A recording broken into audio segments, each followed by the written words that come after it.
Hello, I'm Reverend Michael Mugford, and I'm part of the ministry team at Cole Harbour Woodside United Church, and I'm pleased to offer this spiritual reflection today. Like so many of us, I have been struggling lately with the realization that I can't do it all.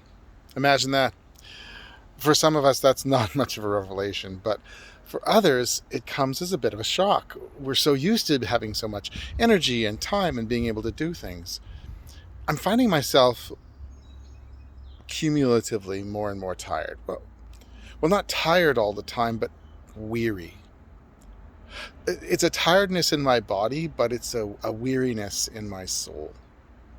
I've been turning that around in my head for a while and trying to figure out what words I wanted to use to be able to describe it. But an e-newsletter I subscribed to this week reminded me of the image of the dry bones from the book of Ezekiel. And in the reflection, the author offered a reminder that we often try and separate body and soul as if they're two separate entities in our being. But in doing that, we create a duality that trips us up sometimes. The reality is, of course, that we're created by the divine as a single being, a body and soul in unison, working together in harmony when all things are going well. Now, when Ezekiel stands and looks over the valley of dry bones, and God shows Ezekiel the wind that comes and it brings the bones together. And the bones come together as one, and then after that the sinews come together, and the flesh and the skin come together. But Ezekiel writes, "But still there was no breath in them." And that breath reminds us of the breath of God. The breath that God breathed into the first human, the Adamah, the mud creature. That being formed at the very beginnings in our stories of creation. And it is that breath that brings that creature formed from the clay to life.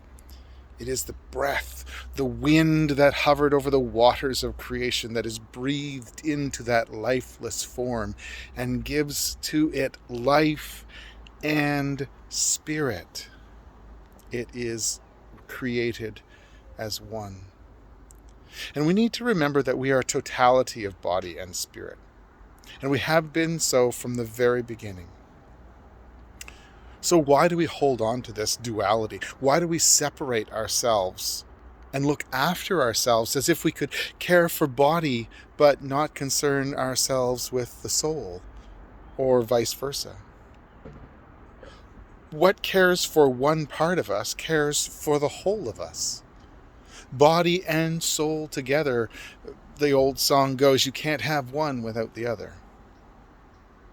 And so as we come to this third and hopefully last wave of COVID, as we move further out of it, I think it's important for us to realize that as people of faith, we have always followed a God who calls upon us and who looks at us, not just as body or soul, but both. God sees and knows when we're feeling physically and spiritually dry, right down to our bones. And in that we hear the call in both our testaments to come and to rest in God, to come away to a quiet place, to be led by green pastures and still waters. So, can these bones live?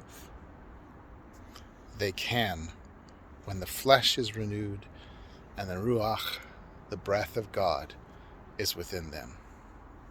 Peace.